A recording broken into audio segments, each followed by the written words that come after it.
It has been 10 months, my Whovian homies. 10 months since we had our last Doctor Who episode. And what have the BBC given us in all that time? Breadcrumbs! Practically nothing until 2 weeks ago. But still, it is November. Series 13 is here. So now, I am back to give you the content you so desire from me. Let the show begin. Doctor Who? Yeah!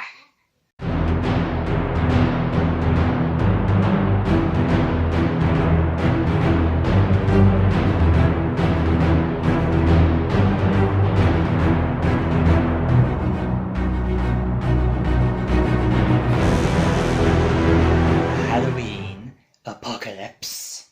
Alright, so when we begin, we catch up with the Doctor and Yaz on this planet, dealing with some dude called Karvanista. He's like a kind of warlord or something, and Yaz is like very annoyed at the Doctor because apparently they've been dealing with this Karvanista guy for a while now, and Yaz still has no idea why they're doing this. And the Doctor's being very deflective regarding answering. And after a pretty amusing escape sequence, they find themselves back in the TARDIS, heading back to Earth because Karvanista mentioned something about the end of the world. So, back to Earth. It's 2021, Liverpool, Halloween night, and we meet this guy, Dan, played by some comedian I never heard of called John Bishop. And he's in this museum acting as a tour guide for the locals in this museum. But it turns out he doesn't actually work there. He's just some dude with a lot of local knowledge. So he and this lady Diane agree to meet up after Halloween night, but when it comes to Halloween night, he doesn't actually manage to do so because he gets kidnapped by Karvanista, who turns out to be this dog-like alien. Dog is bad boy! So the Doctor and Yaz track Karvanista to Dan's house, only to accidentally shrink it. But before they do so, they discover that Karvanista's people, the Lupari, have a massive fleet heading directly towards Earth, meaning there's an invasion. And the Doctor and Yaz are like, well, we can't have that now, can we? So they head off to Karvanista's ship in the TARDIS, and while Yaz goes to rescue Dan, the Doctor heads off to confront Karvanista directly, and it turns out she had an agenda all along. She's after Karvanista because he's involved with the Division. By the way, the Division was that organization that the fugitive Doctor apparently worked at. For those of you who may have forgotten in the year it's been since that episode aired. While Yaz is breaking Dan out, there's also a pretty amusing back and forth banter between the two of them, especially when Dan slags Sheffield.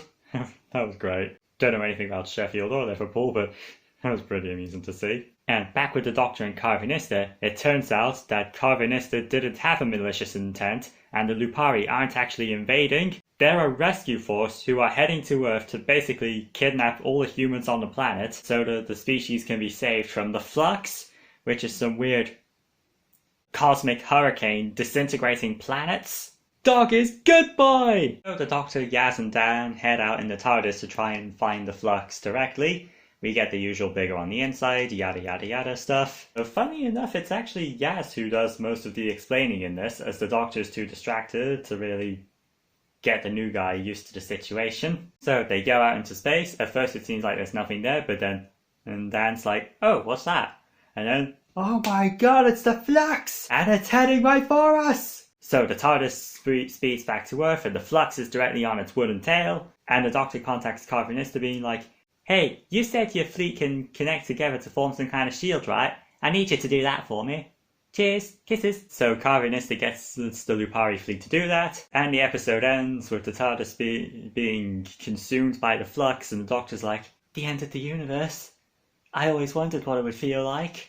To be continued! Of course, as you'd probably remember, this series is special compared to the others because the entire thing is one serialized story, which means we also get a bunch of scenes that don't actually connect to the episode's plot but will presumably be important later. For instance, near the beginning we find ourselves in 1800s Liverpool, where some guy is getting a bunch of people to dig tunnels. There's also a bit where the Doctor and Yaz have an encounter with this lady named Claire, who seems to have met them already, despite the Doctor and Yaz having never seen her before, meaning we've got a big ball of wibbly-wobbly timey-wimey situation going on here. And speaking of timey-wimey situations, that Claire lady also has an encounter with a weeping angel, which zaps her back into the past.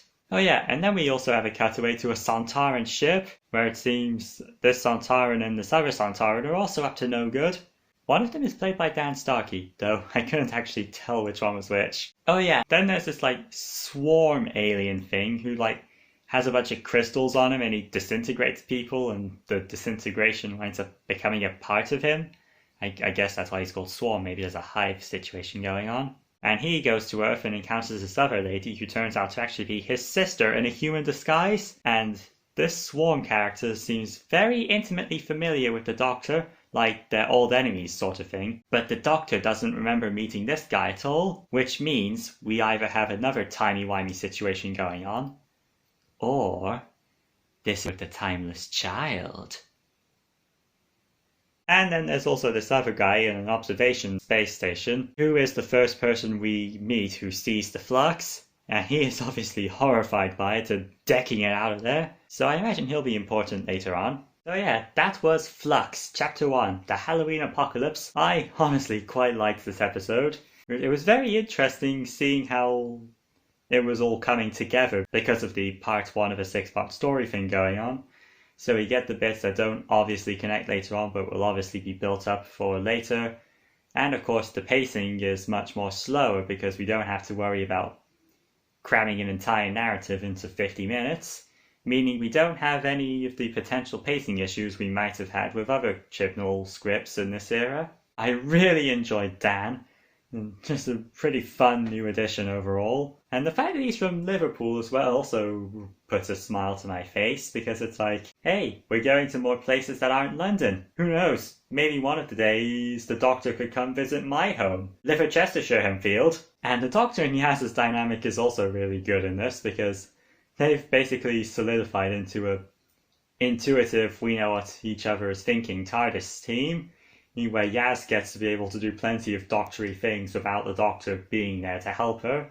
You know, she's fully capable of doing things on her own now, and as such she can wind up being the Doctor to Dan, helping him acclimate to the TARDIS lifestyle. And the plot threads you do get in this episode are quite intriguing, if I do say so myself. Also, the cinematography in this episode was gorgeous! I don't remember Doctor Who ever looking this spectacular in my life.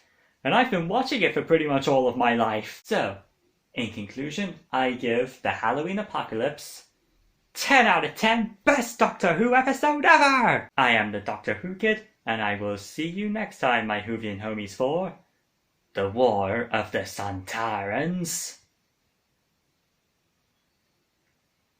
So, yeah, that's basically how I do things.